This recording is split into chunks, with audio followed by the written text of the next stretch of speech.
Hi Mark, I'm Donna. My student number is S0441052. Today I'm going to read a speech delivered by Amy Purdy, and the title is Living Beyond Limits. I'm freshman in NCUE. If your life were a book and you were the author, how would you want your story to go? That's the question that changed my life forever.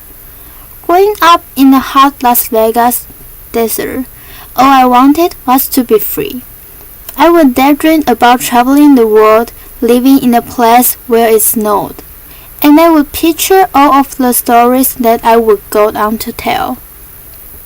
At the age of 19, the day after I graduated high school, I moved to a place where it snowed and I became a massage therapist. With this job, all I needed were my hands and my massage table by my side, and I could go anywhere. For the first time in my life, I felt free, independent, and completely in control of my life. That is, until my life took a detour. I went home from work early one day with what I thought was the flu, and less than 24 hours later, I was in the hospital on life support with less than a 2% chance of living. It wasn't until days later, as I lay in a coma, that the doctors diagnosed me with bacterial meningitis, a vaccine-preventable blood infection. Over the course of 2.5 months, I lost my spleen, my kidneys, the hearing in my left ear, and both of my legs below the knee. When my parents wheeled me out of the hospital, I felt like I had been pieced back together like a patchwork doll. I thought that worst was over until weeks later, when I saw my new legs for the first time. The calves were bulky blocks of metal with pipes bolted together for the ankles and a yellow rubber foot with a red rubber line from the toe to the ankle to look like a vein. I didn't know what to expect, but I wasn't expecting that.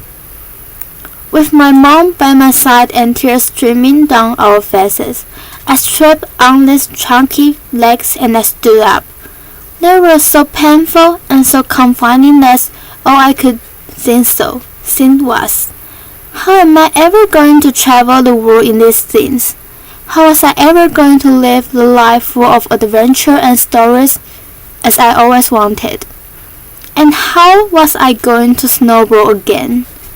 That day, I went home, I crawled into bed, and this is what my life looked like for the next few months. Me passed out, escaping from reality, with my legs resting by my side. I was absolutely, physically, and emotionally broken. But I knew that in order to move forward, I had to let go of the old Amy and learn to embrace the new Amy. And that is when it dawned on me that I didn't have to be 5'5" anymore. I could be as tall as I wanted. Laughter, applause.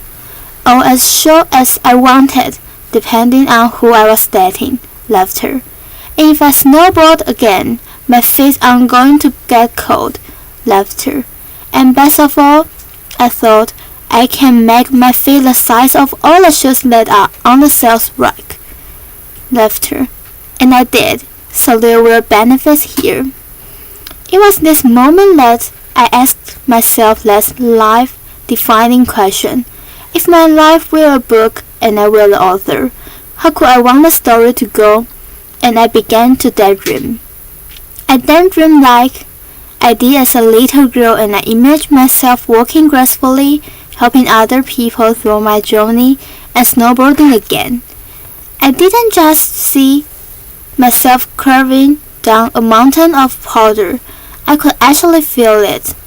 I could feel the wind against my face and the beat of my racing heart as if it were happening in that very moment.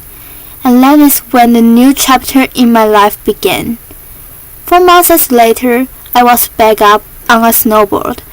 Although this didn't go quite as expected, my knees and my ankles wouldn't bend at one point. I traumatized all the skiers on the chairlift when I fell and my legs, still attached to my snowboard, laughter. When flying down the mountain and I was on top of the mountain still, I was so shocked. I was just as shocked as everybody else, and I was so discouraged. But I knew that if I could find the right pair of feet, that I would be able to do this again. And this is when I learned that our borders and our obstacles can only do 2 things. 1, stop us in our tracks, or 2, force us to get creative. I did a year of research, still couldn't figure out what kind of legs to use, couldn't find any resource that could help me.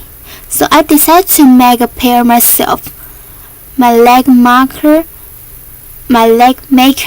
and I put random parts together, and we made a pair of feet that I could snowboard in. As you can see, rusty balls, rubber, wood, and neon pink duct tape. And yes, I can change my toenail polish. It was these legs and the best 21st birthday gift I could ever receive. A new kidney from my dad. That allowed me to follow my dreams again. I started snowboarding, then I went back to work, then I went back to school. Then in 2005, I confided a non-profit organization for youth and young adults with physical disabilities so they could get involved with action sports. From there, I had the opportunity to go to South Africa, where I helped to put shoes on thousands of children's feet so they could attend school. And just this past February, I won 2 back-to-back World Cup gold medals, applause, which made me the highest ranked adaptive female snowboarder in the world. 11 years ago, when I lost my legs, I have no idea what to expect. But if you ask me today if I would ever want to change my situation, I would have to say no. Because my legs haven't disabled me. If anything, they have enabled me, they have forced me to rely on my imagination and to believe in possibilities. And that's why I believe that our imaginations can be used as tools for breaking through borders. Because in our minds, we can do anything and we can be anything. It's believing in those dreams and facing our fears head-on that allows us to live our lives beyond our limits. And although today is about innovations without borders, I have to say that in my life, innovation has only been possible because of my borders. I have learned that borders are where the actual end, but also where the imagination and the story begins. So the thought that I would like to challenge you with today is that maybe instead of looking at our challenges and our limitations as something negative or bad, we can begin to look at them as blessings, magnificent gifts that can be used to ignite our imaginations and help us go further than we ever knew we could go. It's not about breaking down borders, it's about pushing off them and seeing what amazing place they might bring us. Thank you.